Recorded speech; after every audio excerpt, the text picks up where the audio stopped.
Hey, again, sorry, my stories have become. Let's see, what word I'm looking for. Non-existent, infrequent. That's the word, infrequent. And I do apologize. I don't know why.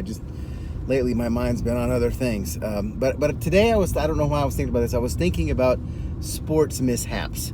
So I thought I would tell you a couple of things that I remember from growing up about where things went wrong while we were playing sports. Now, first of all, I'm not real sporty.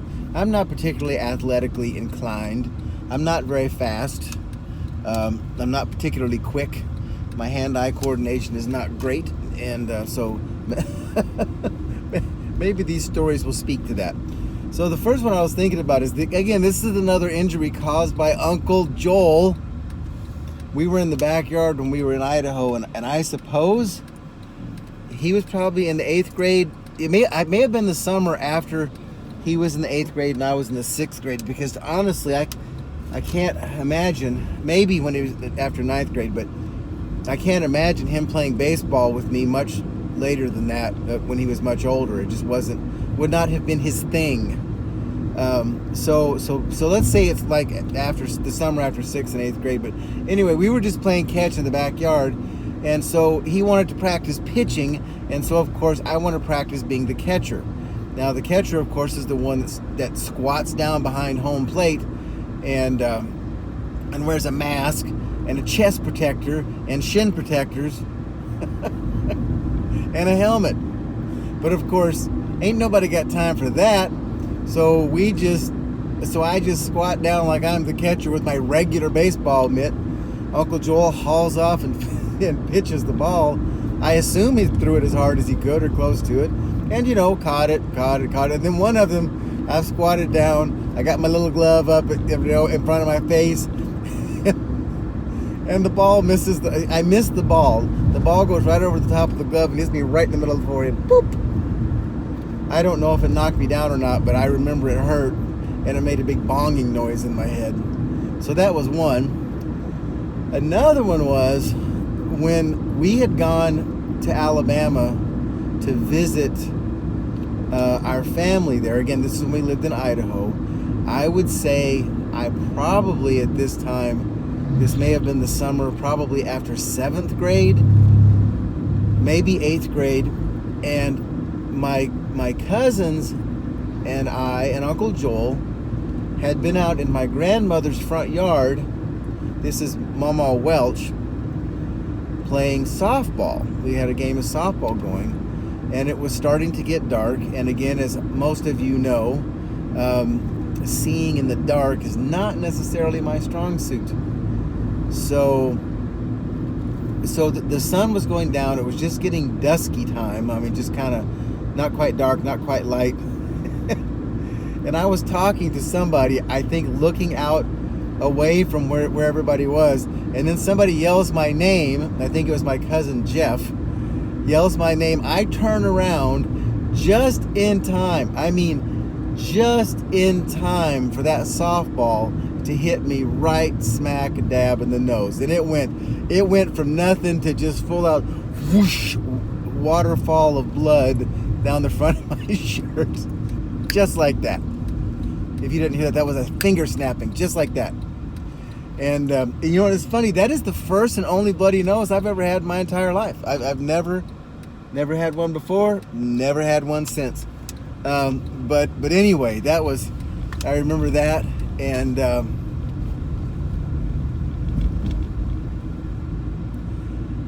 let's see. And I think I may have told this story before, so please forgive me if I do.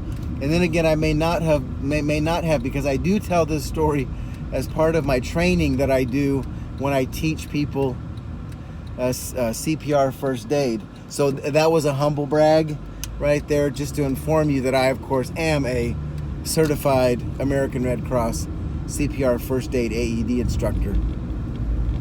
Okay, anyway, when I was in the 8th grade, I played football.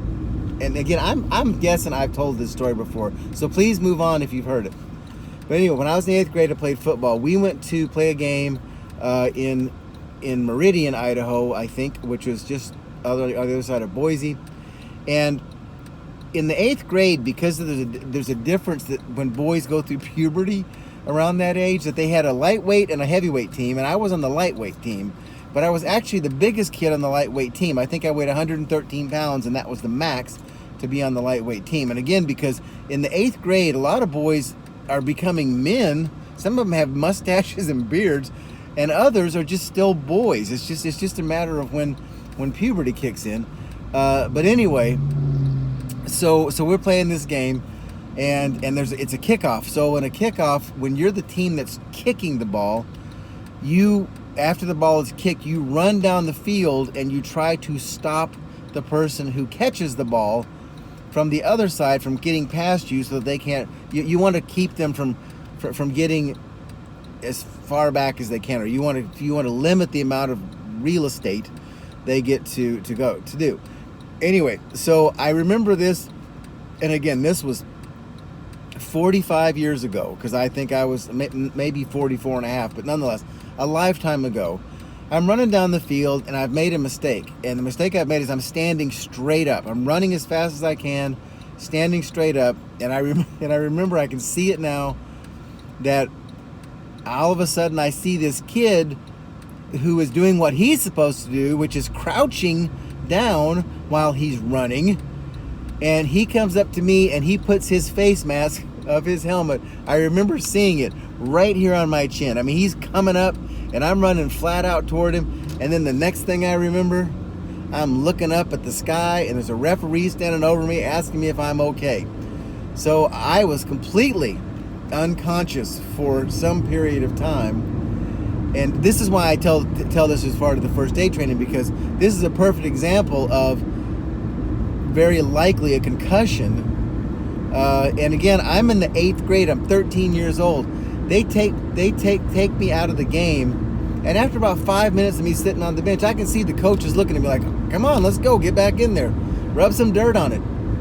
But anyway, I mean, I'm quite sure that if it didn't cause a concussion, it probably should have. I mean, it was a bad hit. It's only 1 or 2 times in my life where I've ever been knocked unconscious. But anyway, but again, times were different. People didn't know how bad concussions or traumatic brain injuries were. But anyway, so within 10 minutes, I was back in the game. Screaming headache, feeling dizzy, probably a little nauseous, all that sort of stuff like that. But again, that's the way things were. Yep, you got this horribly bleeding wound. Rub some dirt on it and get back in there. Anyway, okay, those are my 3 sports stories that I thought of today. Thank you so much. Thank you. I love you.